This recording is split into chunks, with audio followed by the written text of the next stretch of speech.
বাংলাদেশ বেতার কুমিল্লা। প্রিয় শ্রোতা, কৃষি বিষয়ক ফোনের অনুষ্ঠান থেকে সবাইকে স্বাগত জানাচ্ছি। কেমন আছেন? আমাদের আজকের বিষয় মাছ চাষে খামার যান্ত্রিকীকরণের গুরুত্ব ও প্রয়োজনীয়তা, প্রেক্ষিত কুমিল্লা জেলা। আমাদের সাথে সম্মানিত অতিথি স্টুডিওতে উপস্থিত আছেন অশোক কুমার দাস, সহকারী পরিচালক, জেলা মৎস্য দপ্তর কুমিল্লা। আর উপস্থাপনা আছে আমি মোহাম্মদ মহসিন মিজি। বন্ধুরা, অনুষ্ঠান চলাকালে আপনাদের কোনো প্রশ্নের উত্তর জানতে ফোন করুন এই নম্বরে 013309504221। পাশাপাশি ইমেল বা ফেসবুকে যোগাযোগ করতে পারবেন। আমাদের ইমেল অ্যাড্রেস bbkumilla2009@gmail.com এবং ফেসবুক আইডি www.facebook.com/বাংলাদেশ বেতার কুমিল্লা। এছাড়াও অনুষ্ঠানটি বাংলাদেশ বেতারের ওয়েবসাইট www.betar.gov.bd ও মোবাইল অ্যাপ বাংলাদেশ বেতারে শুনতে পাবেন। মাছে ভাতে বাঙালি আমরা। বাংলাদেশ খাদ্যে স্বয়ংসম্পূর্ণ। বিভিন্নভাবে বাংলাদেশের উন্নয়ন অগ্রগতি এগিয়ে যাচ্ছে। বিশেষ করে আমাদের মৎস্য অধিদপ্তর উল্লেখযোগ্য হারে এগিয়ে যাচ্ছে। ইদানিংকালে আপনারা দেখবেন যে আমাদের হাটে বাজারে যে কোনো মাছের যে সমারোহ দেখা যাচ্ছে এবং আপনার পছন্দের মাছ আপনি ইচ্ছে করলেই ক্রয় করতে পারবেন। সেই পরিস্থিতি এখন বাংলাদেশে হয়েছে। এর পিছনে মৎস্য দপ্তরের ভূমিকা অপরিসীম। আসুন আমরা আজকে বিস্তারিত জেনে নেব। আমাদের অতিথি অশোক কুমার দাস, সহকারী পরিচালক, জেলা মৎস্য দপ্তর কুমিল্লা। আপনাকে আমাদের অনুষ্ঠানে স্বাগত জানাচ্ছি।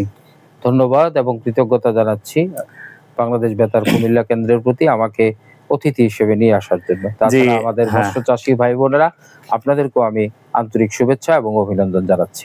যে আমরা সবাই জানি যে আমরা বাংলাদেশে আমিষের যে প্রধান উৎস মাছ, এটা বলার অপেক্ষা রাখে না।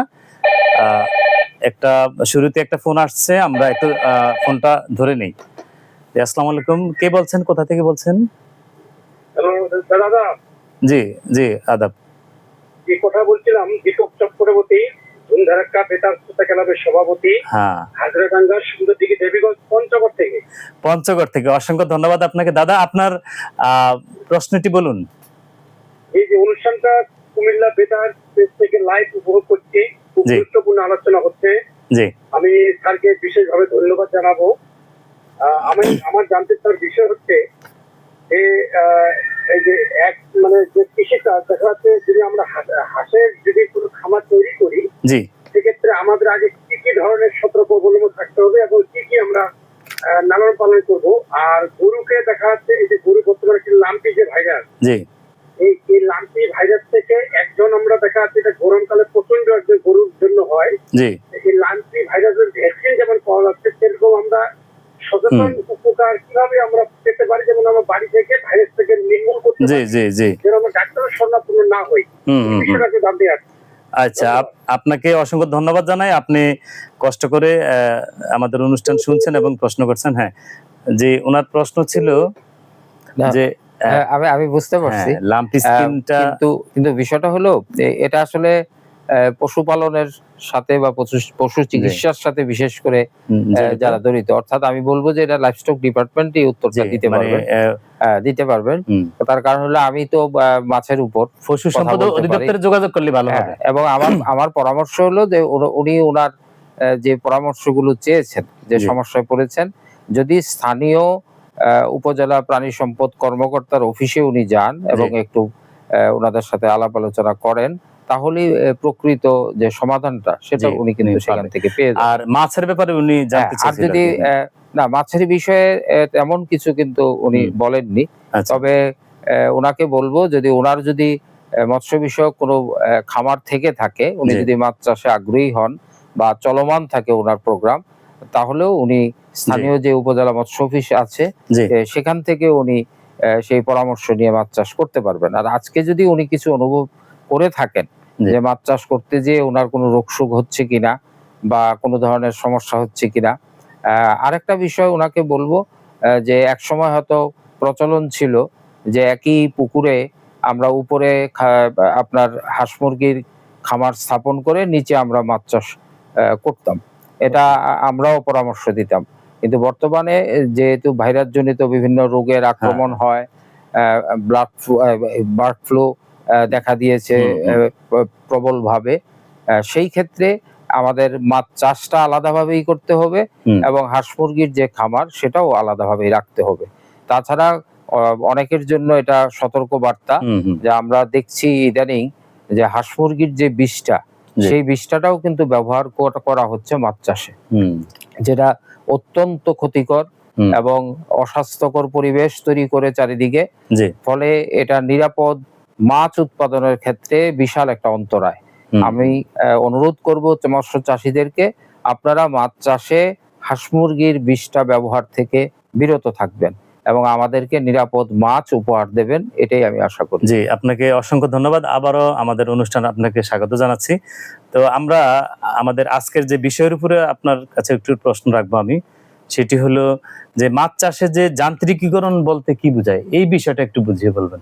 আচ্ছা, আসলে যেটা হলো যে আমরা তো মাছ চাষ সেই সনাতন পদ্ধতিতে করে আসছি। জি, এখন আমাদের প্রয়োজনের তাগিদেই আমরা যে মাছ চাষটা করি, সেখানে আমরা যখন আমাদের বিভিন্ন ধরনের যে মেশিনারিজ বা যান্ত্রিক পদ্ধতি ব্যবহার করে আমাদের কায়িক পরিশ্রম কমিয়ে উৎপাদন বৃদ্ধি এবং চাষটাকে সহজতর করাটাই হলো মাছ চাষের যান্ত্রিকীকরণ। আরেকটা বিষয় হলো যে খামার যান্ত্রিকীকরণের ক্ষেত্র সমূহ কি কি হতে পারে? হ্যাঁ, আপনি ঠিকই জানতে চেয়েছেন। সেটা হলো যে আসলে আমরা এটার প্রয়োজনীয়তাটা এবং গুরুত্বটা কেন অনুভব করলাম। দেখেন, এখন কিন্তু আমাদের মোটামুটি কিন্তু পুকুর, মানে জলাশয়, পুকুর, দিঘি বা যাই বলেন, আমাদের মাছ চাষে যেটা ব্যবহার হচ্ছে সেগুলো কিন্তু মানে একেবারে নির্দিষ্ট হয়ে গেছে। কোনো কোনো ক্ষেত্রে হয়তো কিছু পুকুর আবার নতুন ভাবে তৈরি হচ্ছে, আবার আবাসন সমস্যার কারণে বা অন্যান্য কারণেও কিন্তু আবার পুকুরের সংখ্যা কমে যাচ্ছে। অর্থাৎ আমি বলতে চাচ্ছি যে আমাদের এলাকা কিন্তু সীমাবদ্ধতার ভিতর চলে আসছে। এখন এই সীমাবদ্ধ এলাকায় বা জলাশয়ে আমরা যখনই মাছ চাষটাকে আরো বেশি এগিয়ে নিয়ে যাব, বিশেষ করে ধরেন কুমিল্লা জেলায় এখন মাছের উৎপাদন 3,15,000 মেট্রিক টনের বেশি। তার মধ্যে আমাদের পুকুর, দিঘি এর চাষ থেকেই কিন্তু আসতেছে প্রায় 1,56,000 মেট্রিক টন। এখন কিন্তু আমাদের লক্ষ্য কি? আমাদের লক্ষ্য হলো শুধু কুমিল্লা জেলায় না, যেটা উদ্বৃত্ত আছে সেটা শুধু অন্য জেলায় প্লাস হলো বিদেশেও যাতে আমরা সেটা রপ্তানি করতে পারি।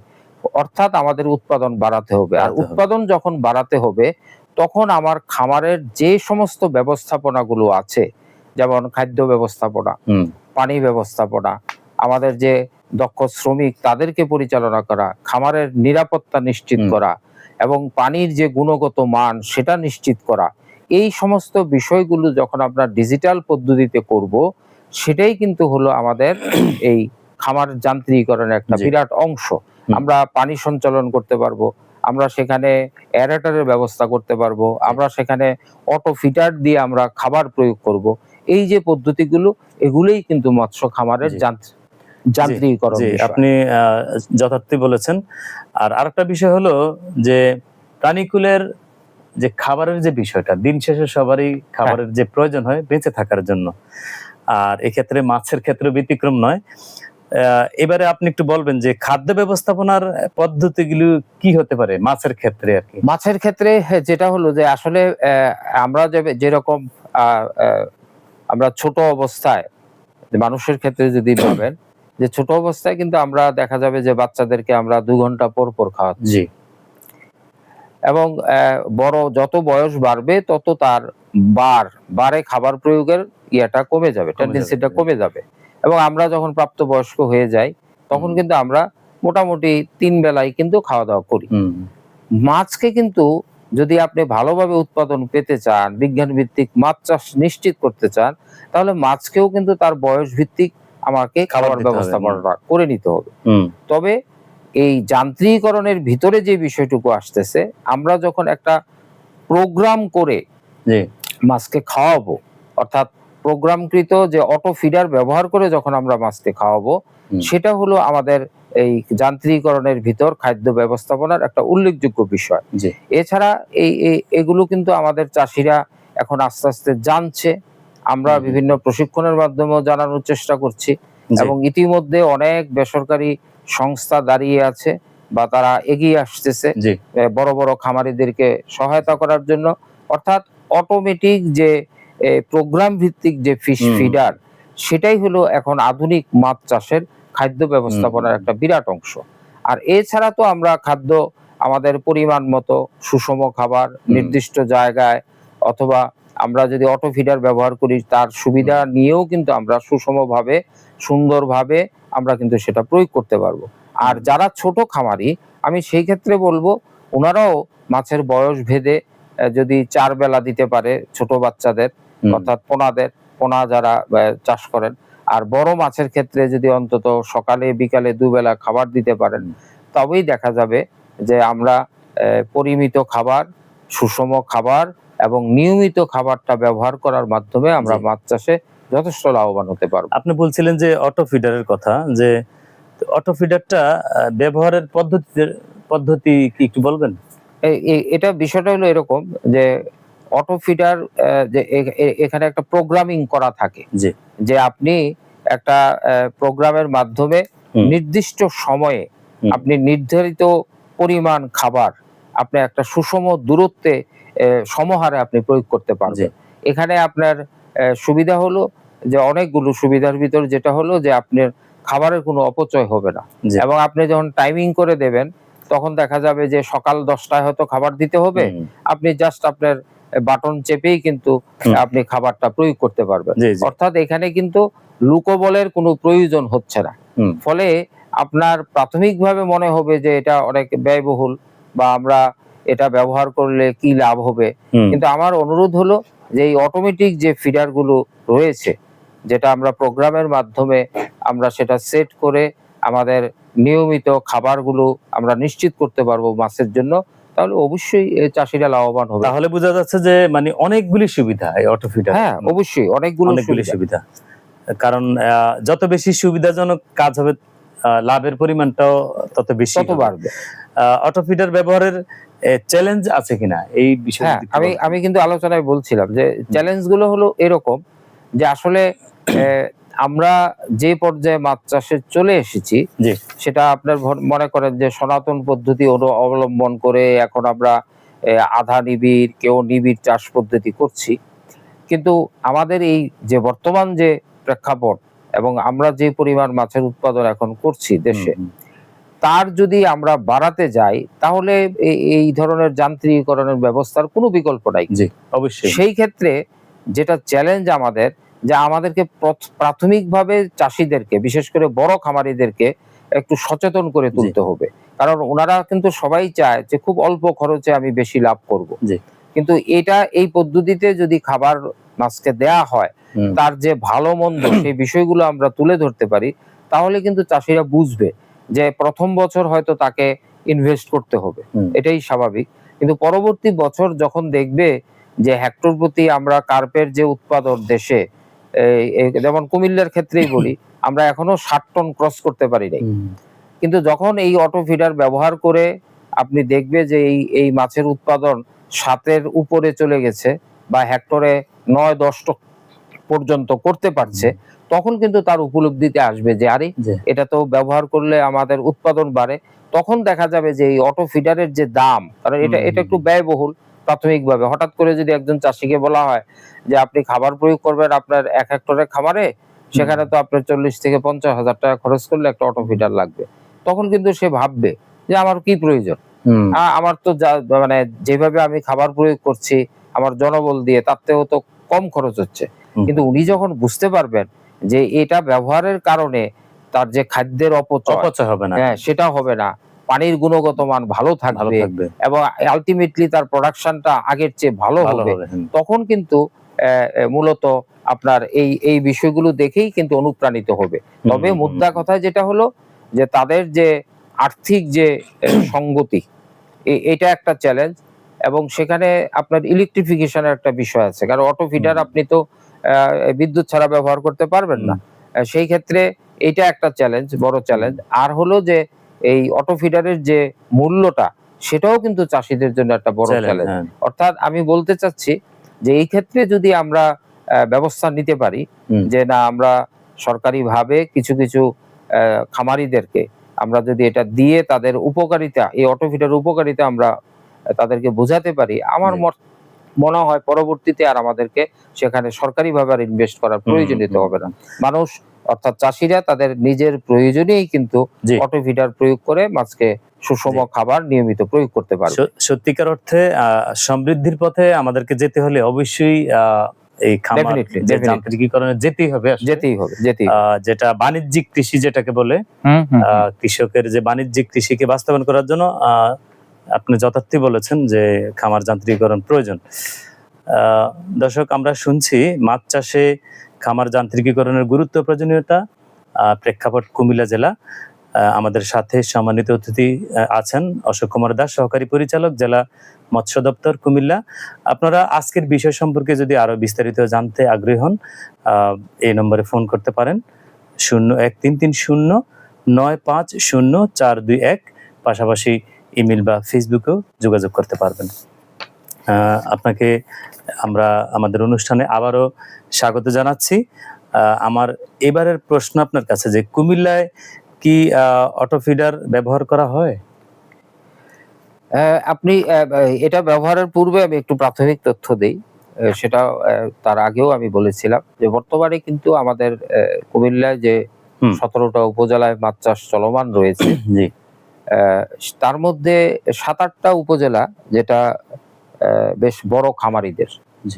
এর মধ্যে ধরেন আপনার সদর, 14 গ্রাম, নাঙ্গলকোট, লাকসাম, চান্দিনা, দাউদকান্দি, এই সমস্ত উপজেলায় যে প্রোডাকশন, আর বিশেষ করে আমি বলবো যে আমরা অত্যন্ত গর্বিত এবং গর্ব অনুভব করছি এই কারণে যে একমাত্র দাউদকান্দি উপজেলায় যেই পরিমাণ মাছের উৎপাদন হয়, আমাদের বাংলাদেশের কোনো জেলায় সেই পরিমাণ মাছ উৎপাদন হয় না। ফলে সেখানে আমরা আধুনিকায়নের বিষয় বা যান্ত্রিকীকরণের বিষয়টা আমরা চাষিদেরকে খুব ভালোভাবে বোঝানোর চেষ্টা করছি। বর্তমানে সীমিত আকারে এই অটো ফিডার ব্যবহার করে, বিশেষ করে যে উপজেলাগুলোর কথা আমি বললাম, সেখানে কিন্তু ব্যবহার হচ্ছে। আচ্ছা, অটো ফিডার ব্যবহার করলে কি মাছের রোগ ব্যাধি কি কম হয় কিনা, এই ব্যাপারে কোনো তথ্য আছে? আপনার বিষয়টা হলো কি, যে এখানে খুব বিচ্ছিন্নভাবে কিন্তু খাবার দেওয়া হচ্ছে না। আপনার একটা নির্দিষ্ট এলাকায় রেখে আপনার প্রোগ্রামিং করে আপনার খাবারের যতটুকু পরিমাণ প্রয়োজন সেটা আপনাকে দেয়া হয়। ওই ফিডিং যে ইয়েটা আর মানে যেভাবে আমাদের পরিকল্পনা করা হয় ওখানে রাখা হয় ওই ডেস্কে। ফলে হচ্ছে কি, আপনার টাইমলি যে আপনি 10টার সময় খাবার দেবেন, ঠিক ওই পরিমাণ খাবার এবং ওই সীমিত এলাকার ভিতরে আপনার একদম পৌঁছিয়ে যাচ্ছে। কারণ একটা অটো ফিডার থেকে আপনি 2 থেকে 18 মিটার পর্যন্ত আপনার দূরত্বে পৌঁছাতে পারবেন। তো ফলে মাঝখানে যখন এটা থাকে, বিশেষ করে বড় খামারিদের ক্ষেত্রে, অর্থাৎ বড় আকারের জলাশয়ে, তখন দেখা যাবে যে মাঝে খুব সুন্দরভাবে একেবারে চারিদিকে ছড়িয়ে কিন্তু খাবারটা দেওয়া যাচ্ছে। ইচ্ছা করলেই আপনি সেটা করতে পারেন। ফলে এই খাবারের কিন্তু অপচয়টা হচ্ছে না। আমি দেখছি কি হয়। ফলে এই যে খাবারের অপচয়টা যে হচ্ছে না, সেই কারণে দেখা যাবে যে অবশিষ্টাংশ সেরকম থাকছে না, এবং যে পানির যে গুণগত মান, অর্থাৎ পানিটা নষ্ট হচ্ছে না। ফলে আমাদের রোগশোক কেন হয়? রোগশোক হয় যখন জীবাণুর আখড়া তৈরি হয় পুকুরে, এবং যেহেতু খাবারটা পচে যাওয়ার পরেই কিন্তু এই ধরনের অবস্থা তৈরি হয়। ফলে খাবারটা এখানে অপচয় হচ্ছে না, এবং ওই ধরনের পরিবেশ তৈরি হচ্ছে না, এবং মাছ কিন্তু রোগাক্রান্ত হওয়ার সম্ভাবনা নেই বললেই চলে। ফলে এই অটো ফিডারের মাধ্যমেও কিন্তু আমরা আমাদের মাছকে রোগ মুক্তির মানে রোগ থেকে আমরা রক্ষা করতে পারি।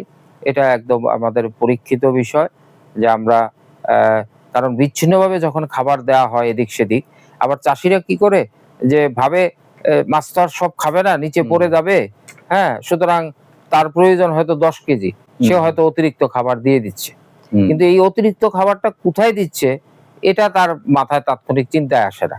ফলে এই অতিরিক্ত খাবারই কিন্তু পচছে ওখানে পুকুরের জলাশয়ে, নিচে পড়ে যাচ্ছে, এবং সেখানে বিভিন্ন বিষাক্ত গ্যাস তৈরি হচ্ছে, এবং আলটিমেটলি দেখা যাবে সেখানে অক্সিজেন ফল করতেছে, এবং মাছের আস্তে আস্তে রোগশোক হচ্ছে, জীবাণু সংখ্যা বাড়তেছে, শুধুমাত্র পানির গুণগত মান নয়, দেখা যাবে যে মাছ বিভিন্ন পরজীবীর কারণেও কিন্তু জি। রোগাক্রান্ত হয়ে যাচ্ছে। রোগাক্রান্ত। ফলে অটো ফিডার ব্যবহারের মাধ্যমে আমরা অবশ্যই আমাদের মাছের যে রোগশোক হয় সেটা থেকে আমরা মুক্তি পেতে পারি। না, সত্যি এটা আমাদের যে আধুনিক প্রযুক্তির মধ্যে আমাদেরকে যেতেই হবে। তো এক্ষেত্রে যে অটো ফিডার ব্যবহার করার ক্ষেত্রে মানে কোন ধরনের পুকুর বেশি উপযোগী? আমি আলোচনায় বলছিলাম যে আসলে এটা হলো বড় আকারের যে যাদের খামার, ধরেন একজন চাষির এরকমও আছে, সে 20 হেক্টর এলাকা নিয়ে তার মৎস্য খামার, এবং এক একটা পুকুরের আয়তন হয়তো 1 হেক্টর করে, অর্থাৎ 250 শতক করে। জি। আমরা যদি বলি 250 শতকই ধরলাম, 2.47 একরে হলো আমাদের 1 হেক্টর। তো সেই ক্ষেত্রে দেখা যাবে যে ওখানে অটো ফিডারের প্রয়োজনীয়তাটা সবচেয়ে বেশি দেখা দেবে, কারণ অত বড় এলাকা।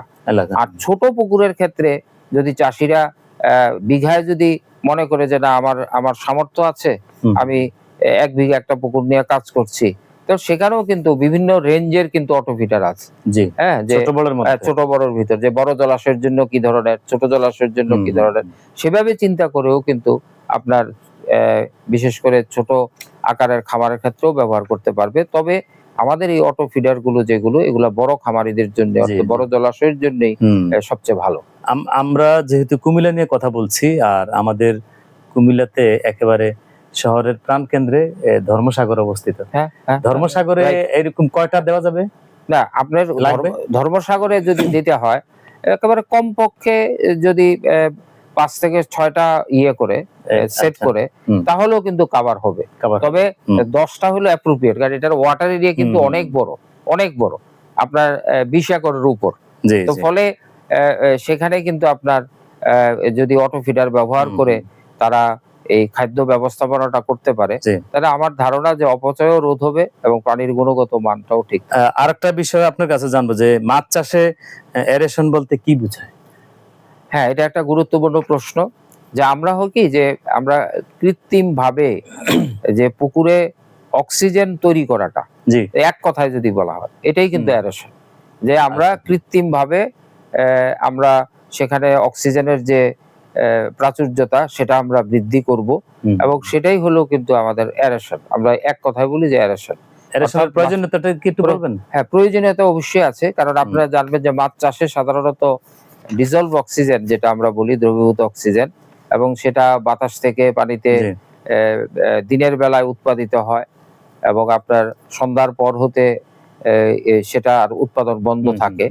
ফলে এই যে এই পদ্ধতিটার মাধ্যমেই কিন্তু দেখা যাবে যে অক্সিজেন লেভেল আমরা পুকুরে ঠিক রাখতে পারি। এবং এটার প্রয়োজনীয়তা হবে এই কারণেই যে যখন অক্সিজেনের লেভেল কমে যাবে, অর্থাৎ সন্ধ্যার পর থেকে একেবারে ভোরবেলা পর্যন্ত, সূর্য ওঠা পর্যন্ত, এই সময়ে দেখা যাবে যে আমাদেরকে সেই ধরনের ব্যবস্থা রাখতে হবে, অর্থাৎ আমার ডিজলভ অক্সিজেন 5 ppm এর নিচে যাতে না নামে, এটা যাতে এর ভিতরে থাকে, তাহলেই দেখা যাবে যে মাছ সুস্থ অনুভব করবে, পরিবেশ ভালো থাকবে, এবং মাছের যে দৈহিক বৃদ্ধি, মাছের খাওয়া দাওয়া, সমস্ত কিছুই স্বাভাবিক থাকবে। ফলে এরেশন করার অবশ্যই আমাদের দরকার আছে। সনাতন পদ্ধতিতে এরেশন করার কি সুযোগ আছে? না, এখন কিন্তু আসলে একটা ভালো আলোচনা নিয়ে আসছেন আপনি প্রশ্নটা। সেটা হলো যে আমরা আগে কি করতাম, যখন ভোরবেলা এরকম অবস্থা তৈরি হইতো, মাছ ভেসে আসছে, ভেসে উঠছে পুকুরে, এবং বিশেষ করে নার্সারি পুকুরগুলাতে দেখা যায় সমস্ত পুকুর জুড়ে পোনাগুলো মনে হচ্ছে খাবি খাচ্ছে এরকম, অর্থাৎ তখন বোঝা যাচ্ছে চাষিরা বুঝতো, এবং সেখানে কি করতো, ওই বাঁশ দিয়ে পিটিয়ে আপনার এয়ারের যে অক্সিজেন সেটা পানিতে দ্রবীভূত করার চেষ্টা করতো, অথবা বড় বড় পাতিল নিয়ে সেগুলো নাড়াচাড়া করিয়ে আপনার এই অক্সিজেন বাড়ানোর চেষ্টা করতো। এগুলো হলো কিন্তু সনাতন পদ্ধতি। তো বর্তমান যে সময়, এই সময় কিন্তু আর সেই ধরনের করার প্রয়োজনীয়তা নেই, কারণ আপনি ইচ্ছা করলেই এই যে অক্সিজেন বাড়ার জন্য যে এয়ারেটর আমরা ব্যবহার করতে পারি, বিভিন্ন কোয়ালিটির এয়ারেটর আছে, সেগুলো আমরা জলাশয়ে ব্যবহার করব। বিঘায় যদি আমরা একটা করে এয়ারেটর সেট করে দেই, এবং আমার প্রয়োজন মতো যখন আমার প্রয়োজন হবে, তখনই আমি এয়ারেটর চাপিয়ে, অর্থাৎ সুইচ অন করে আমি কিন্তু সেটা পানিতে সেই ফ্লো তৈরি করে, মানে বিদ্যুতের প্রয়োজন আছে। হ্যাঁ, এখানে এটাও কিন্তু বড় চ্যালেঞ্জ, যে আমাদের, কারণ এখানে বিদ্যুৎ খরচ হবে, বিদ্যুতের লাইন থাকতে হবে, তারপরে না আপনি এরেটারটা ব্যবহার করবেন। এখন সেখানে যদি আবার চাষিরা যদি আবার নিজের খামারে যাদের সামর্থ্য আছে তারা যদি সোলার সিস্টেম জি, করে নেয়, এটা চমৎকার তার হবে। মাধ্যমেও কিন্তু এই এরেটর গুলো চালিয়ে আপনি পুকুরের যে অক্সিজেনের যে ঘাটতি সেটা আপনার পূরণ করতে পারবেন। বাংলাদেশে কি ধরনের এরেটর পাওয়া যায়? এখানে বাংলাদেশে মানে অনেক ধরনেরই আছে এরেটার। আপনি মনে করেন এর ভিতরে প্যাডেল হুইল যেটা এরেটার, টারবান আছে, তারপরে আপনার রুট ব্লোয়ার আছে সিস্টেমের, সুপার এরেটার আছে, এই অনেকগুলা 4-5 রকমের। তবে তার ভিতরে যেটা হলো যে প্যাডেল হুইল এরেটার যেগুলো দেখবেন যে আপনার নৌকার মতো দুই পাশে হুইল দেওয়া থাকে, জি, এটা ঘুরতে থাকে এবং পানিটাকে খুব আন্দোলিত করবে।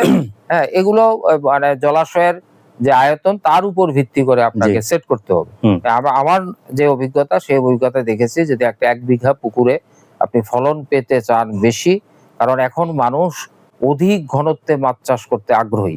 এই অধিক ঘনত্বে চাষ করতে যখনই আপনি যাবেন তখন আপনার পুকুরে অক্সিজেন ঠিক রাখতে হবে। আর অক্সিজেন যদি ঠিক রাখতে হয় তাহলে অবশ্যই আপনাকে যে কোনো ধরনের যে এরেটার গুলোর নাম বললাম, এর মধ্যে সবচেয়ে উপযোগী কোনগুলি? সবচেয়ে প্যাডেল হুইল এরেটারটাই এটা সাশ্রয়ী এবং এটা চাষীদের জন্য অপারেট করাও সহজ। জাস্ট সেট করে দিয়ে সুইচ অন করে দেবে। আমাদের বেশ কিছু খামারে কিন্তু অলরেডি এগুলো আছে। আপনার যারা বাণিজ্যিকভাবে চাষ করছেন কুমিল্লা অঞ্চলে, আপনি দেখবেন বরুড়া, চান্দিনা, নাঙ্গলকোট, লাকসাম, সদর, দাউদকান্দি, এই উপজেলাগুলোতে কিন্তু এখন মানুষ সাড়া দিচ্ছে। তারপরে হোমনা, বাঞ্ছারামপুরও আছে। হ্যাঁ, ওই কিছু কিছু যাদের সামর্থ্য আছে। কিন্তু এইটা যদি আপনার একেবারে আমরা চাষির একেবারে রুট লেভেলে নিয়ে যেতে পারি, যে যারই 1 একরের মতো পুকুর আছে উনিই ব্যবহার করবেন, আপনি বিশ্বাস করবেন না যে এই ব্যবহারের মাধ্যমে, এরেটার ব্যবহারের মাধ্যমে অক্সিজেন যদি নিশ্চিত করা যায় তাহলে মাছ খাবে, মাছের দৈহিক বৃদ্ধি ঠিক থাকবে, কোনো অসুখ বিসুখ হবে না। তাহলে আপনার যে বর্তমান যে উৎপাদন তার থেকে অন্তত 25-30% বেশি উৎপাদন পাওয়া সম্ভব। চমৎকার। হ্যাঁ, আরেকটা বিষয় হলো যে পানির গুণগত মান ব্যবস্থাপনায় যান্ত্রিকীকরণের পদ্ধতি কি, এই বিষয়ে একটু বলেন। জাস্ট আমি একটু বলছি যে পানির গুণগত মান যদি ঠিক রাখতে হয় তাহলে আমাদের আগে ছিল কিট বক্স, বিভিন্ন কেমিক্যাল ব্যবহার করে আমরা হয়তো dissolved oxygen, pH, alkalinity, hardness, এই বিষয়গুলো আমরা দেখতাম, অ্যামোনিয়া দেখতে পারতাম। কিন্তু এখন কিন্তু আপনার পুকুরে সেন্সর দিয়ে আপনার নিজস্ব মোবাইলেও কিন্তু আপনি মেসেজ পাবেন যে আপনার পিএইচ কত, ডিজলভ অক্সিজেন কত। তো এই যে সিস্টেমটুকু করে নেওয়া, এটাই কিন্তু আসলে পানির গুণগত মানের যান্ত্রিকীকরণ। আমরা ডিজিটাল পদ্ধতিতে এই কাজগুলো আমরা করতে পারবো। আমরা অনুষ্ঠানের একেবারে শেষ প্রান্তে সর্বশেষ প্রশ্ন আপনার কাছে, যে খামার যান্ত্রিকীকরণের মাধ্যমে মাছ উৎপাদনের ক্ষেত্রে সামগ্রিক মতামত যদি দেন। এটা এক কথায় হলো, আপনি যদি বিজ্ঞান ভিত্তিক মাছ চাষ এবং আপনার বাণিজ্যিক ভাবে মাছ চাষ করতে চান এবং পরিবেশ বান্ধব মাছ চাষ করতে চান, আপনি গুড অ্যাকোয়াকালচার প্র্যাকটিস করতে চান, তাহলে খামার যান্ত্রিকীকরণের কোনো বিকল্প নেই। এবং এই খামার যান্ত্রিকীকরণের মাধ্যমে আমরা যদি এই জেলায় মাছের উৎপাদন অব্যাহত রাখতে চাই তাহলে সরকারি বেসরকারি সবাইকে এগিয়ে আসতে হবে এবং চাষিদেরকে বুঝতে হবে। আমরা কুমিল্লা জেলা কার্যালয়, জেলা মৎস্য দপ্তর, আমরা কিন্তু চেষ্টা করে যাচ্ছি বিভিন্ন প্রশিক্ষণের মাধ্যমে, অর্থাৎ খামার যান্ত্রিকীকরণের কোনো বিকল্প নেই। আমাদের দেশের মাছের উৎপাদন অব্যাহত রাখতে হলে আপনাকে অসংখ্য ধন্যবাদ, আপনার মূল্যবান সময় দিয়েছেন। আপনাকে অনেক ধন্যবাদ এবং চাষি ভাই আপনাদেরকে অনেক ধন্যবাদ। বন্ধুরা, আমরা অনুষ্ঠান শেষ করছি, আজ এখানে শেষ করছি। সবাই ভালো থাকবেন, আল্লাহ হাফেজ।